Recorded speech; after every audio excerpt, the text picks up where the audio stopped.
अखिल भारतीय मराठा महासंघ, मराठा स्वराज्य भवन ट्रस्ट, कोल्हापूर यांच्या वतीनं गेली 18 वर्ष शिवराज्याभिषेक सोहळा लोकोत्सव म्हणून साजरा करण्यात येतो.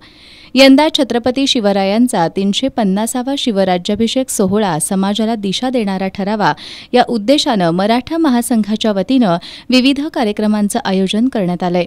बुधवारी 29 मे रोजी सायंकाळी 6:30 वाजता लेखक, गायक आणि संगीत कला महर्षी अरविंद पोवार यांच्या गीत शिवराय हा कार्यक्रम केशवराव भोसले नाट्यगृहात आयोजित करण्यात आलाय. 30 आणि 31 मे रोजी सायंकाळी 5:30 वाजता राजाश्री शाहू स्मारक भवन इथं ज्ञानेश महाराज आणि ज्येष्ठ पर्यावरण तज्ज्ञ डॉक्टर मधुकर बाचुळकर यांच्या व्याख्यानाचं आयोजन करण्यात आलंय. बुधवारी 5 जून रोजी पर्यावरण दिनानिमित्त जिल्ह्यात ठिकठिकाणी वृक्षारोपण करण्यात येणार आहे. तर शिवराज्याभिषेक दिनी गुरुवारी 6 जून रोजी मंगळवार पेठेतील मराठा महासंघाच्या कार्यालयापासून सायंकाळी 5 वाजता मिरवणुकीचं आयोजन करण्यात आलंय. या मिरवणुकीत 350 मुलं बालशिवाजींची तसंच महिला राजमाता जिजाऊ आणि तरुण मावळ्यांची वेशभूषा परिधान करून सहभागी होणार आहेत.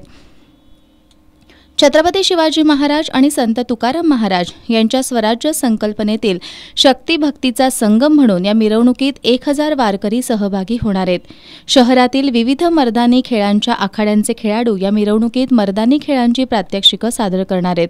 मराठा महासंघ महिला आघाडीचं लेझिम पथक, झांज पथक, धनगरी ढोल आणि प्रबोधनात्मक फलक देखील या मिरवणुकीत असणार आहेत. या मिरवणुकीत शहरवासियांनी मोठ्या संख्येनं सहभागी व्हावं असं आवाहन मराठा महासंघाचे राष्ट्रीय उपाध्यक्ष वसंतराव मुळीक यांनी केलंय. या बैठकीला मल्हार सेनेचे बबनराव रानगे, डॉक्टर संदीप पाटील, बाळासाहेब भोसले, महासंघाचे जिल्हा अध्यक्ष शशिकांत पाटील, अवधूत पाटील, प्रकाश पाटील, उदय देसाई, शंकरराव शेळके, जयसिंगराव हवालदार, शैलजा भोसले, संयोगिता देसाई, दीपा डोणे, संपत्ती पाटील आदी उपस्थित होते.